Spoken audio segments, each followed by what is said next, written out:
Hi, I'm Thann Bennett. Thank you for listening to The Equipped. Faith Radio podcasts are only possible because of your support. Thank you for giving and for sharing with a friend.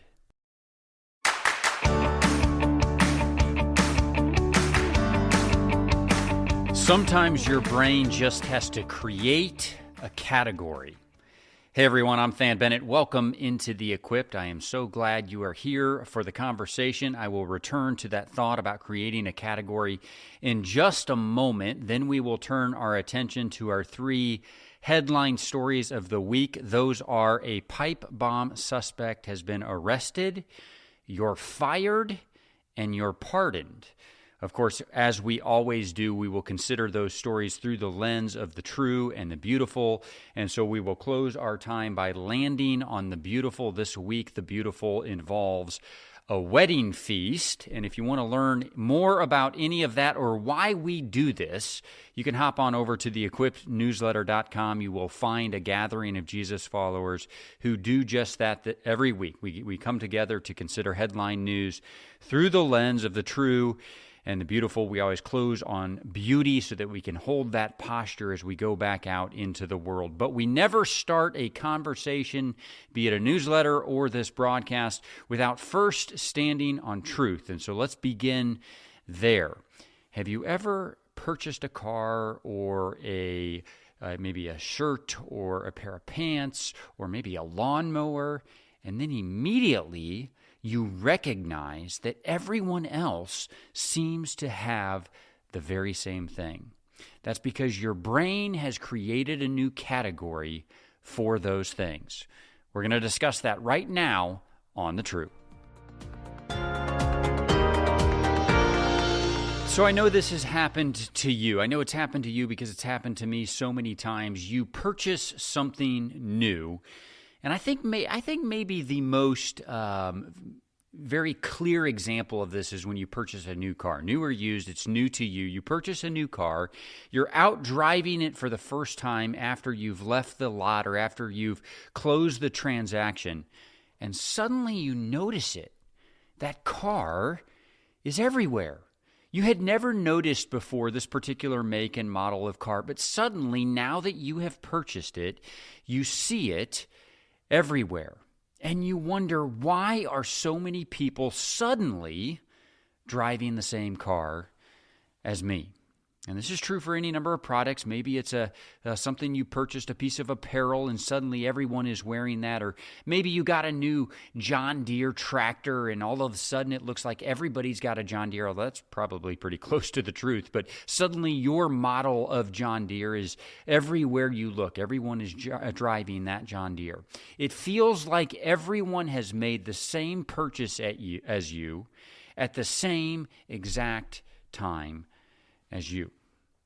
Of course, that's not actually the truth. The truth is that the vast majority of those things that you now recognize were already there, but you didn't have a category in your brain for them yet, and so you didn't notice them. You didn't notice them. It's called the Reticular Activating System, and this is one of those grade school lessons that I just remember the most vividly. I can remember where I was sitting. I can remember the articulation of the lesson. I can remember something clicking in my brain, and in fact, I think there was a category created in my brain just then about the reticular activating system, and I began to notice the way my brain functioned moving forward from there. My brain would create a category. It would organize information so that I could notice those things in the future as I went about my day. And to be honest with you, the reason the brain does this is because this is a way to organize information in order to most effectively manage the overwhelming amount of information and the overwhelming amount of stimuli that our brains constantly receive. If you think about your world, you live in a very noisy world. It is noisy in terms of volume, yes, but it is noisy in terms of the reality that your brain is constantly receiving huge, enormous amounts of data. things like conversations or body language signals or external conditions like it's really hot out or it's really cold out. It's 110 degrees or it's 30 degrees. You're receiving information like emotions or threats or different languages, and on it goes. The human brain is a magnificent creation. And at least in my view, the reticular activating system is one of the most amazing components of your brain because it allows your brain to take in that copious amount of data and stimuli, and it helps organize your brain in order to be able to receive that immense amount of capacity and yet organize it in a way that is useful to you. In short, it tells you what of that endless information to notice. It tells you what to ignore, and it tells you the information to which you must respond. And it does that by helping you create categories. And so when you bought that fancy new Kia Soul, let's say, suddenly you are seeing Kia Souls everywhere. Or if you're like me and you donned that Costco lumberjack plaid shirt, because that's really where most of my wardrobe comes from, if I'm going to be honest with you. I don't buy a whole lot new in terms of clothing, but when I do, Costco's the place, you guys. Costco is the place to buy your plaid shirts. And when you put one on, suddenly you realize that a lot of other guys shop at Costco as well, and they're wearing the same shirt. Or when you drive that John Deere lawnmower that we talked about earlier and you chose John Deere over Cub Cadet, you suddenly realize that several of your neighbors did the exact same thing. Your brain is creating categories, particularly the reticular activating system is creating categories for Kia Souls and Costco plaids and John Deere greens. Those other things had been there all along, but your brain was filtering them out rather than highlighting them for your attention, and that has now changed. There is now a category, and your brain is tuned to take notice of those things. Quick side note here, and this is just a rabbit trail, so I won't spend much time on this, but this is also what online algorithms do. They create categories and they learn which things capture your attention, and then they go out and they gather as much similar information to that category, be it good or bad, and they feed it into your stream because they know that you will take notice. You will keep scrolling. And that is why it is so easy to spend an hour or two or three scrolling before you even notice it, because it is very good at creating categories that you will notice and feeding you information that fits into those categories. So the takeaway for us today, it's a simple one, but it's very, very powerful. What categories are you creating in that God-fashioned brain of yours, that powerful brain of yours? What things are your reticular activating system learning to flag and to highlight for you? It's creating categories like Kia Souls and Costco plaids and John Deere mowers, but is it creating categories of truth and beauty or decay and destruction?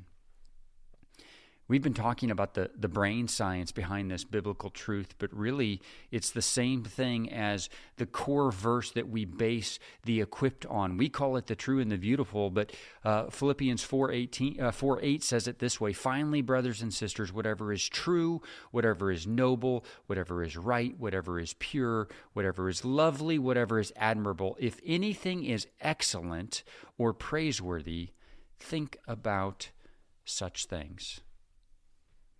In other words, create categories in your brain, in the reticular activating system, that point toward flourishing. Dwell on truth.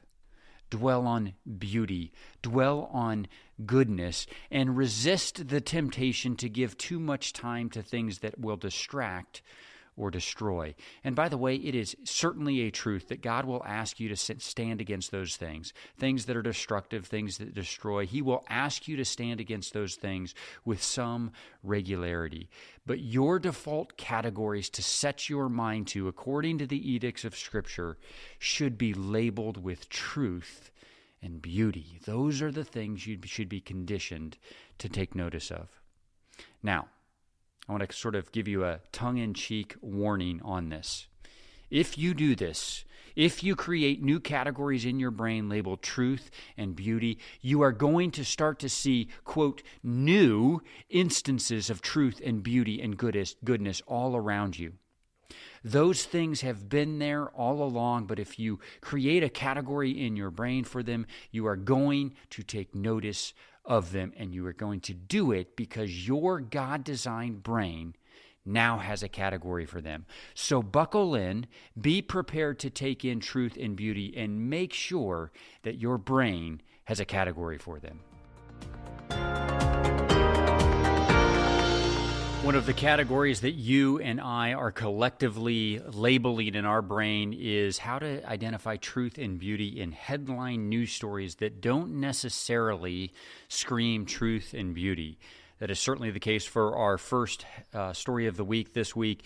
It is about a pipe bomb suspect who has been arrested. It happened nearly 5 years after the crime. There has been a suspect who has been arrested and charged with crimes relating to planting pipe bombs at both the Republican National Committee and the Democratic National Committee in Washington, D.C. on January 5th, 2021. This is on the eve of the January 6th events that happened at the U.S. Capitol. The suspect's name is Brian Cole. He is now 30 years old, and so he was 25 at the time of these alleged crimes.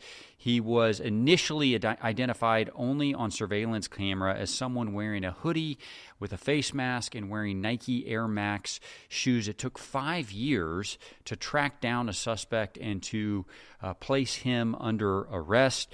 Authorities say that a combination of evidence, including cell tower records that captured pings from his cell phone, traffic cameras, and multiple transaction records from Home Depots, actually, that confirm the purchase of bomb components. All of those things work together to lead to Cole's arrest. When Cole made his first appearance in court, he did not enter a plea. He is next due in court on December 15th, 2026. And so as we zoom out, as we always do, to consider this story through the lens of the true and the beautiful, a couple of reminders first. And the first one is just that the suspect in this story is presumed innocent until proven guilty in a court of law. That is an important reminder to keep in mind as we consider a story like this. But even so, a significant development in a case this cold, right, 5 years old, a very cold case, a significant development like this reminds us of Numbers 32:23, which says, "You may be sure that your sin will find you out." Now, in context, that verse is happening as Moses is reminding the Israelites of the consequences should they fail to heed God's instructions. But that same principle applies very squarely to both you and to me today. And I think we need to consider, is there something in our life, maybe it's disobedience, maybe it's outright sin, is there something in our life, maybe something even just held in our heart, that is waiting to be found out? Our passage today tells us that that day will surely come, and even if it were not to come here on earth, we will stand and give account to God one day. But I would tell you, as I reflect on this story, even until that day of discovery, there is such a weight associated with unresolved sin. If, in fact, Brian Cole did plant these pipe bombs, can you imagine how he must have lived and felt over the last 5 years? Every time there was a knock on the door, he must have started. Every time his smartphone notification went off, he must have wondered if this was the notification that there'd been a crack in the case. Every time a news story turned to the 2020 elections, he must have wondered if they were making ground up on him. And by the way, even if it's not Brian Cole, whoever committed this crime, if it wasn't Cole, would have been living the same way. Someone had been living with this unresolved sin on their conscience. And I'm just wondering about you today. Is there something long unresolved that you need to be free of? Maybe it's not as dramatic as the crime that we're talking about today. As you ponder that, it's important to remember that God is very slow to anger. Psalm 103:8. He's very ready to forgive. Psalm 86:5. But he is a God of justice, and I would encourage you, don't carry that any longer. Sin has consequence. If Cole is found guilty, he will face decades or up to decades in prison if he's convicted. But even so, the abundant grace and mercy of your God waits to cover your human shortcomings. And so as we consider this story about a case gone cold and about a sin long concealed, consider what may have been lying in your heart unresolved and uncovered for many years. Lay what has been hidden before him, and do it before the day when it eventually finds you out.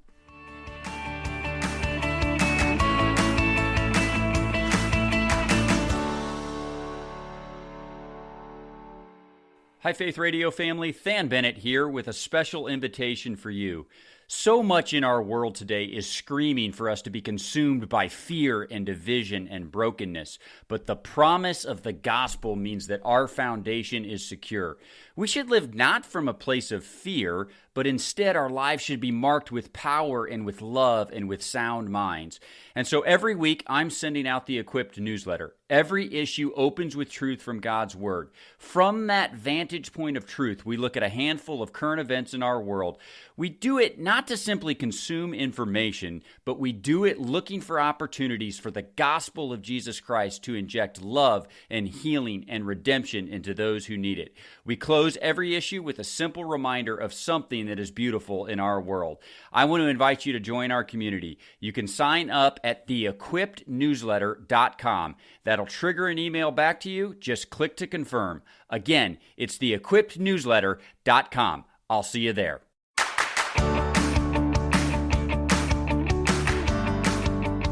You're fired. It's a phrase that has long been associated with the current president of the United States, even before he held office, obviously from his TV show, The Apprentice, and it is once again relevant in his life. The U.S. Supreme Court heard arguments on Monday about the powers and limits of a U.S. president to fire federal employees who are serving on independent federal agencies. Of course, the case would be about any president's ability to fire, but in this particular case, it was about one particular employee that the president wanted to remove from service. And there are a lot of different nuances to this story, but the core of the case, the core question that the court will be answering, is a dispute over a 90-year-old precedent in a Supreme Court decision known as Humphrey's Executor.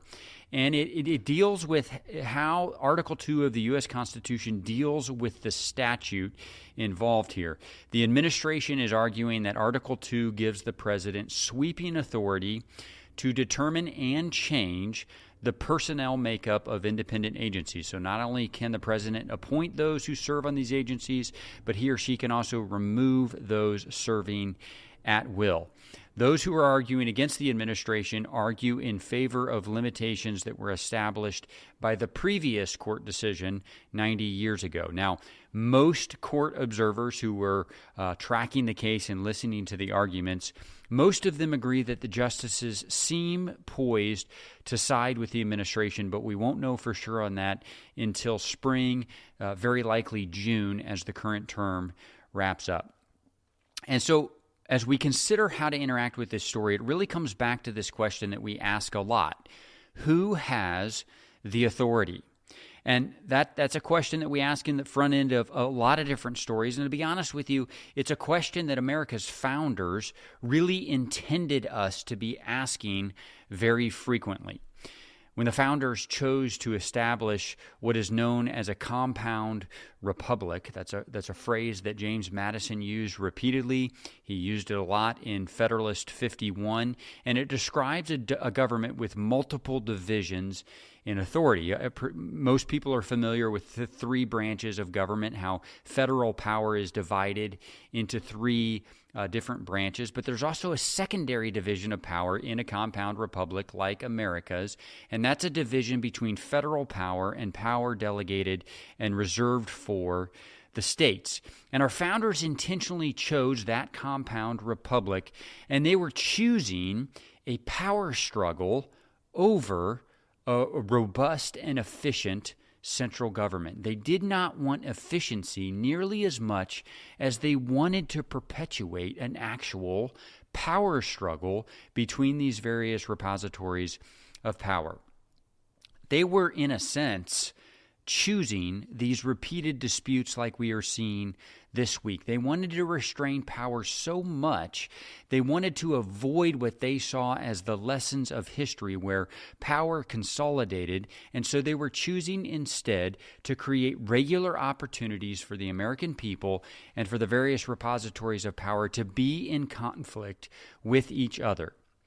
And so I think our founders that chose this system would actually be happy to see a case like this one, and they would be happy to know that those conflicts were continuing to arise to the surface and to be held and to be debated back and forth for centuries to come. They had intentionally chosen those clashes over efficiencies.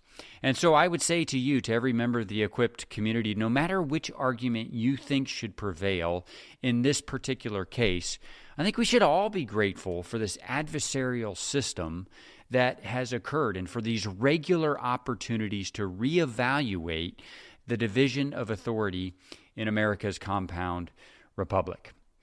As for you, on a personal level, competing forces are contending for the place of authority in your life as well. You cannot serve two masters, Matthew 6:24. And while Romans 13 encourages you to subject yourself to the authorities of this world, it also says that you need to do so mindful of who has the final and ultimate authority in your life. Our guiding passage for the Equipped community, 2 Timothy 3:16 through 17, reminds us that it is the authority of Scripture that must hold the highest priority in your life. It's an authority to which you and I must ultimately and resolutely yield. U.S. President Donald Trump has pardoned U.S. Representative Henry Cuellar and his wife. The Cuellars had been accused of accepting bribes to advance foreign interests, and they were scheduled for trial in April, but the pardon ends that process and frees the couple from prosecution. The president said that the prosecution was a result of Rep. Cuellar's opposition to former President Joe Biden's immigration policy. And shortly after the pardon was announced, Congressman Cuellar announced his intention to seek re-election as a Democrat. And the current president responded on social media to that and accused the congressman of a lack of loyalty. Much like the last story, the first question that comes to mind here is who has the authority? And in this case, there's really no dispute that the president has authority under Article 2, Section 2, Clause 1 of the U.S. Constitution to grant the authority. There is some dispute over whether or not that pardon should be changed. Of course, that would take a constitutional amendment. And you might have an opinion on whether or not the pardon power should be used in this case or whether or not it should be amended. But I would encourage our entire community to consider this story through the lens of a two-part question that we talk about a lot. Number one, Proverbs 18:17. In a lawsuit, the first to speak seems right until someone comes forward and cross-examines. And then Proverbs 11:1. The Lord detests dishonest scales, but accurate weights find favor with him. Regardless of whether or not you favor a change in the pardon power, you and I should be devoted to a merit-based application of justice that holds the guilty accountable and avoids partiality. We should abide by those precepts personally, and we should accept the same of our elected leaders.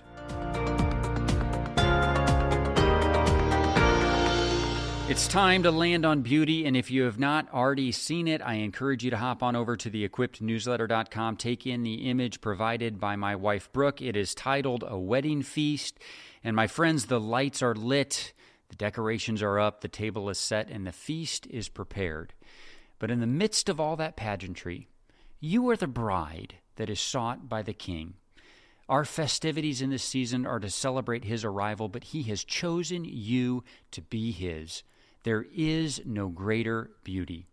I'm Thann Bennett. This is The Equipped, and I will talk to you again next time.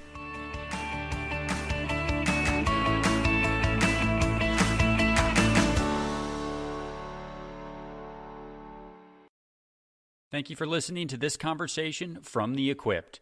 These conversations are available because of your support. Become a supporter now at myfaithradio.com.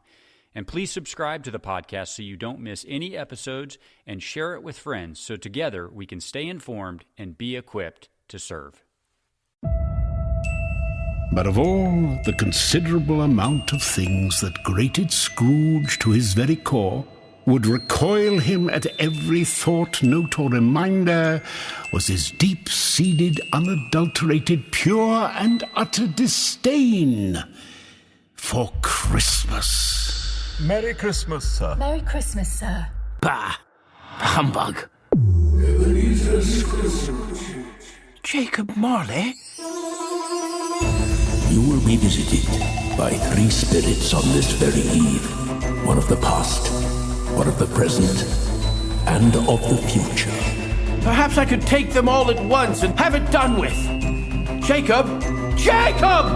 Help me! It was just a dream. Scrooge, A Christmas Carol, wherever you hear podcasts.